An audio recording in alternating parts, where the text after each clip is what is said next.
Kita lanjutkan pelajaran kita dalam kitab Adabul Insan halaman 26. Fasal yang ke-23.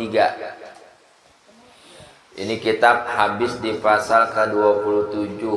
Berarti tinggal masih ada 5 bab lagi, 5 pasal. 23, 24, 25, 26, 27. Ya. Bismillahirrahmanirrahim. Fasal yang ke-23, yakni adab etika memeliharakan hak tetangga rumah. Sabtu lalu udah saya ingetin, tulisnya dibenerin, bukan tangga rumah, tetangga rumah. Dalam hadis Rasulullah sallallahu alaihi wasallam sabdakan, "Wa man kana yu'minu billahi wal yaumil akhir falyukrim jarahu." Siapa orang yang ngaku beriman kepada Allah dan hari akhir, falyukrim. Di situ ada lamul amr, jadi perintah. Maka hendaknya orang yang ngaku beriman kepada Allah dan hari akhir itu, apa perintah Allah? Ikramul jar, memuliakan, menghargai, menghormati tetangga. Bu, kita ini hidup kan nggak sendiri, Bu. Hidup ibu ada di rumah. Kira-kira tuh rumah sendirian apa ada tetangga kanan kiri? Kan ada kan? Tetangga kanan, tetangga belakang, tetangga kanan, tetangga kiri. Jadi kita hidupnya bukan di hutan sendirian. Jadi wajib saling menghormati. Nah itulah yang diantara diajarkan dalam agama, yaitu adab etika memeliharakan hak tetangga rumah. Bermula patut, artinya patut, pantas, dan wajib hukumnya bahkan. Untuk apa? Bahwa jangan membuat sesuatu penggoda atas tetangga. Contoh doang, Bu, contoh. Satu waktu ibu punya tetangga. Tetangga ibu lagi benerin rumahnya. Nih hawa mendung nih. Umpama dulu katanya kalau udah masuk bulan ujungnya ber. Nah, walaupun kenyataannya kan belum tentu. Tetangga ibu mungkin persiapan nih udah lama. Tuh genteng, tuh asbes, nggak pernah diperiksa. Udah masuk musim hujan nih umpama, dipanggil tukang, dibenerin rumahnya. Ya haknya dia. Tapi dia sebagai tetangga ibu harus memperhatikan minimal ada basa-basi sama tetangga. Assalamualaikum. Waalaikumsalam. Ibu, ada apaan? Enggak. Mau izin? Lah, mau izin ngapain, Bu? Saya manggil tukang mau benerin genteng asbes. Takut keburu musim hujan, kemarin kayaknya ada yang rembes. Takut hujannya gede, takut deres, takutnya bocor gede. Jadi mau ngebenerin. Nah, saya izin, minta maaf kalau selama tukang lagi kerja, takut ngeganggu suaranya. Tak tok. Minta maaf kalau seumpama rumah ibu jadi kebawa, jadi kotor debu. Nah, kira-kira ibu sebagai tetangga, ada tetangga ngomong gitu, enak nggak? Pelongkan hati. Kenapa? Berarti udah tahu. Satu waktu ada kata kenyataan, ibu umpama lagi istirahat siang, dardor, tak dardor, ibu udah maklumin. Kan tetangga udah ngomong, ya kan? Tapi juga tetap di jam kerja. Jangan udah malam jam 9, jam 10 masih tak tok. Lah keganggu juga orang, kan waktu istirahat ya, Bu ya. Nah, saat itu ibu boleh protes. Waalaikumsalam. Ada apa? Minta maaf nih. Tumben nih tukang lagi lembur. Bagaimana? Udah malam. Iya, sebetulnya saya sih gak dibilangin berhenti dulu. Cuma mungkin dia karena kerja target. Iya, tolong kasih tahu tukangnya dia, nggak enak. Masa jam 9 jam malam masih tak tok waktunya istirahat. Oh iya, minta maaf. Nah, tapi kalau umpama jamnya kerja jam 8 pagi apa jam 5 sore, wajar deh. Ibu juga udah kasih tahu. Coba sebaliknya, nggak ada angin, nggak ada apa. Iya sih, yang dibenerin rumah dia sendiri. Cuman ingat, hidup ada tetangga yang ngebangun rumah dia. Kotoran debunya nyampe nggak ke rumah ibu? Nyampe. Pantas saja ibu ngedumel, dapat sampah doang tiap hari. Nah, jadi jangan membuat sesuatu yang menggoda, mengganggu kenyamanan, ketentraman tetangga. Ya.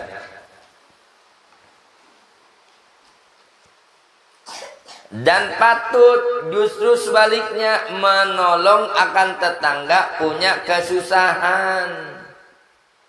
Sebaliknya, kalau umpama kita ngelihat tetangga kita agak kesusahan, mungkin ada butuh pertolongan, kita yang jadi tetangganya apa? Yaitu patut pantas kalau kita kasih bantuan pertolongan, tapi dengan bantuan yang patut pada syarat yang pantas menurut agama. Jangan dengan tetangga lagi ada acara umpama, tapi ternyata ada apa? Ada acara joget-joget dangdutnya umpama. Jangan kita jadi tetangga malah ngomporin, apalagi kita diundang datang. Asik nih, ada joget dangdut, tapi kurang mantep nih, kurang komplit. Apaan pak? Ada yang kurang apaan? Topi miringnya nggak ada. Paham nggak topi miring? Nah, nggak ada birnya nih, gak enak. Bukannya ditegur malah ikut-ikutan, malah nyediain. Hati-hati kata Nabi, man a'ana ala maksiatin, siapa yang membantu terwujudnya satu bentuk kemaksiatan, walau bisyatri kalimatin, walaupun cuma ngucap satu patah, itu yang bantu ngomong satu patah, karena syarikan lahu fiha, sama diikut andil dalam perbuatan kemaksiatan tersebut. Nah itu. Tapi kalau nggak tetangga lagi susah, ya bantu tolong. Dan membantu atas satu pekerjaan yang patut pada syarat, begitu juga. Ngelihat tetangga ada tertimpa musibah, ada kematian, kita jadi tetangga, ya ada dong rasa-rasa gimana sama tetangga, bantu gitu loh. Maaf ibu, ada bisa saya bantu nggak nih? Kali namanya ada kedukaan, ada kematian, di rumah kan beres-beres, bangku keluarin dulu, meja keluarin dulu, apalagi model ukuran rumahnya bu tektok, tahu tektok? Rumah tektok tahu nggak? Segitu-gitunya. Kenapa?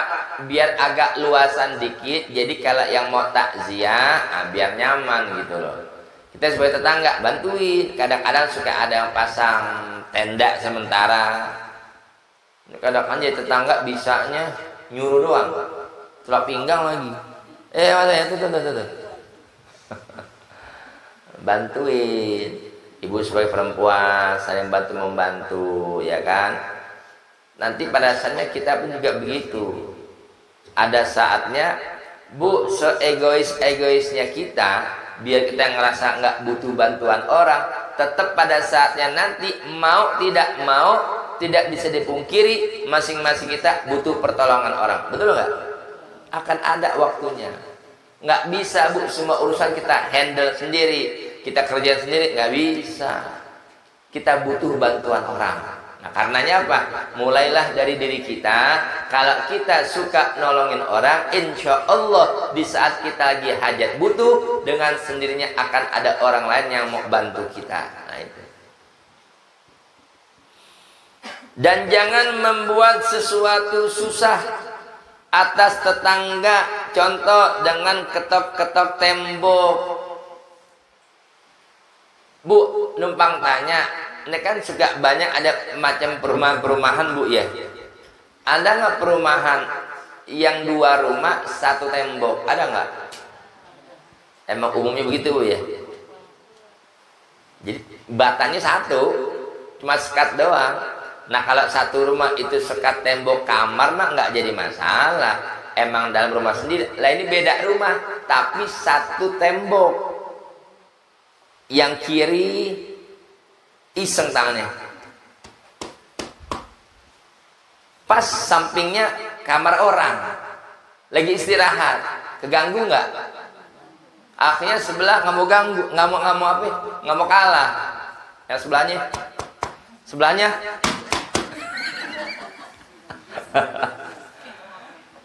ini namanya rumah satu tembok, begitu nasib, mau katanya apa?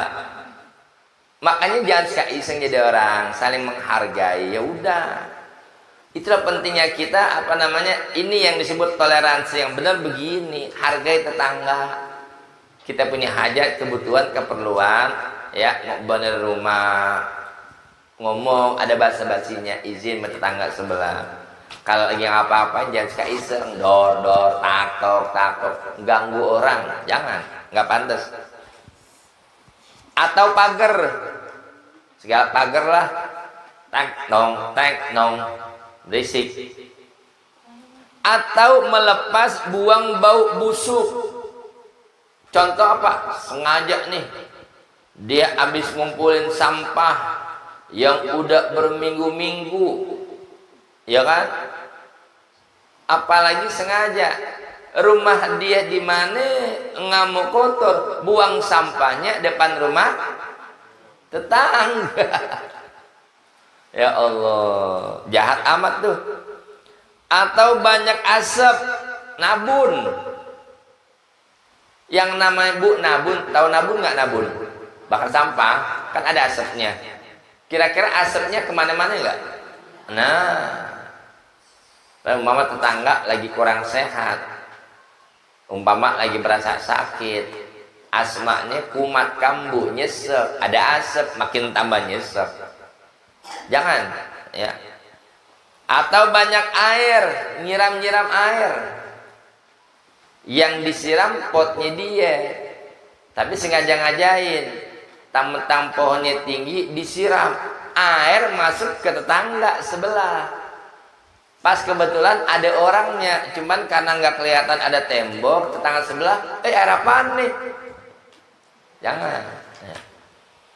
Atau barang sebagainya. Jadi ini pasal ke-23, singkat dan padat. Dalam bentuk pengamalan hadis Nabi, fal yukrim jarahu. Kalau pergaulan nih kita nih kadang-kadang bergaul sama orang-orang Arab suka nyebutnya apa? Jiron, jarun, jaroni, jiron, para tetangga. Jadi pelajaran buat kita, agama itu memperhatikan kehidupan seseorang sampai yang namanya bertetangga begitu, ya. Jangan artinya saling apa namanya, saling membuat kegaduhan. Yang kewajiban itu untuk saling menghargai, menghormati. Jangan ngelihat ada tetangga baru, orang baru nih, ya kan? Nama orang baru kan baru pindah, perabotannya banyak, Bu. Bukannya dia kenalan, oh bapak penghuni sini baru, ya. Saya beli rumah ini, oh iya. Itu yang kecil siapa Pak? Oh anak saya. Ada berapa Pak? Anak Bapak ada 5. Banyak juga Pak ya anak Bapak. Emaknya berapa? 1. Tahu kepo nggak kepo? Mau tahu urusan orang aja nih. Nggak benar tuh, nggak baik, nggak bagus. Ya kata anak sekarang kepo, pengen tahu, nggak boleh. Ada perkara-perkara orang lain yang pantas kita ketahui, tapi banyak perkara orang yang nggak pantas kita ketahui. Itu namanya privasi orang, pribadi orang. Nggak boleh kita korek-korek. Ya, tetangga namanya rezeki dia, ya kan? Dia beli motor baru umpama, yang beli motor mah anteng, dia punya duit, yang sewot jangan, nggak boleh. Masing-masing ada rezekinya. Justru tunjukkan kebahagiaan. Alhamdulillah ada rezekinya, motor diganti. Begitu dong, bagus. Iya, alhamdulillah Pak, berkat doa Bapak. Iya, senang. Kenapa? Udah bisa ganti motor baru. Kesian tuh anak-anak pada kepengen jalan. Jadi kita kasih semangat sama tetangga, bukan malah dinyinyirin. Tahu nyinyir? Motor baru. paling kredit. Ya, emang kalau kredit nggak boleh. Duit dia dibeliin aja. Kenapa jadi yang pusing sih itu? Emang bank asuransi itu dibeliin aja. Kredit paling 2-3 bulan tarik, iseng aja mulutnya. Jangan begitu, nggak boleh ya. Itulah Bu, kalau kita mau aman selamat dunia akhirat begitu, dari dunia dulu. Jangan suka usil sama orang. Orang kalau usil Bu, maaf, namanya hukum alam akan ada balasnya juga. Orang kalau suka usil, jahat sama orang, zalim sama orang, apalagi Nabi ingetin, ittaqu da'watal mazlum. Takutlah kalian, hati-hati terhadap dakwanya, doanya orang-orang yang terzalimi. Bab orang terzalimi, doanya udah gak ada hijab lagi, langsung plong, langsung kepada Allah Ta'ala. Jadi artinya apa? Udah pasti Allah Ta'ala kabulin. Ya, jangan pernah jahat sama orang. Sama orang yang beda agama saja sama kita, nggak boleh kita jahatin. Apalagi kepada sesama saudara kita umat Islam, lebih nggak boleh lagi. Makanya sampai ada doanya ibu berlindung, Allahumma inni a'udzubika min jaris sufi hadhil muqamah. Ya Allah, aku berlindung padamu dari tetangga yang jahat di tempat saya tinggal ini, muqamah, di wilayah sini. Namanya hidup maaf, nggak menutup kemungkinan kadang-kadang maaf ada tetangga yang usil, ada tetangga yang iseng sama kita. Nah, kita berlindungnya sama Allah. Ya Allah, pelihara kami Allah, lindungi kami Allah, selamatkan kami ya Allah daripada tetangga yang usil, yang jahat. Minta perlindungan sama Allah Subhanahu wa Ta'ala. Ya Allah, pelihara kami ya Allah. Allahumma inni a'udzubika min jaris su'i fi hadhil muqamah.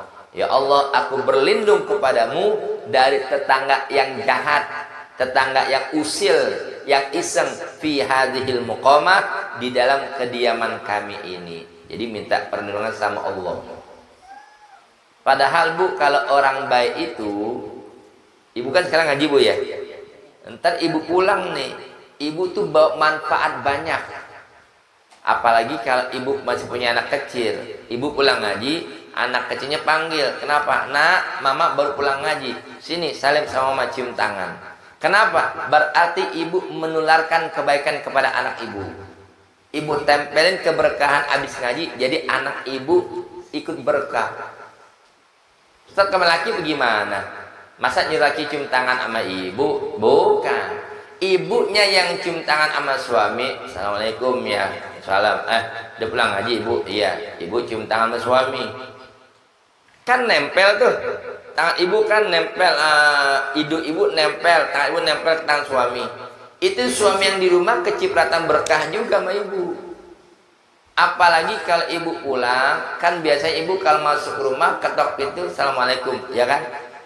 Kalau bisa begitu ibu assalamualaikum, sebelum kaki masuk ke rumah, baca dulu Bu Al-Ikhlas, Qul huwallahu ahad, Allahus samad, lam yalid wa lam yulad wa lam yakul lahu kufuwan ahad. 3 kali aja.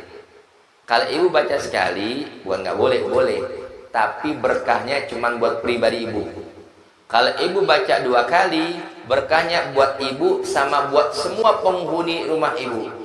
Kalau baca 3 kali, buat pribadi ibu yang baca, buat keluarga ibu, tetangga kanan kiri depan belakang kecipratan keberkahan.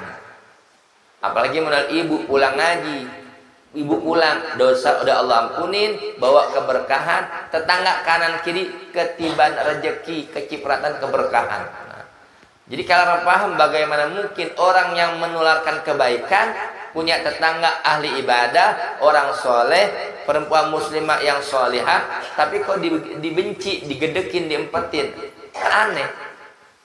Justru mereka itu tetangga-tetangga yang pada kagak ngaji, namanya numpang mujur. Tahu numpang mujur? Numpang untung. Makanya kalau ngerti itu, kalau di pengajian malah dibantu, disokong, didukung, bukan malah dihalang-halangin. Ya. Di pengajian di mana tuh? Situ tuh gang kecil masuk rumahnya Ustaz Ibrahim. Jangan ngaji Bu, jangan ngaji. Masa dia halang-halangin? Nggak boleh. Jangan. Justru kasih tahu. Pak, itu kedengaran mic ada pengaji di mana? Ibu-ibu. Tuh di gang rumah Ustaz Ibrahim. Oh, saya mau ngaji boleh ikut nggak? Ya, masuk aja Bu, izin Ustaz Ibrahim. Kalau niatnya benar-benar mau ngaji, insya Allah pasti boleh. Masa nggak boleh? Niatnya ngaji. Tapi niatnya ngaji tulus. Jangan niat ngaji sambil mantau. Tahu sambil mantau? Apaan? Mata-mata. Ngerti nggak mata-mata? Zaman sekarang buat hati-hati. Pengajian aja yang mengajarkan kebaikan masih dipantau juga. Ya, segitunya tuh orang kalau gedek sama pengajian, nauzubillah min dzalik.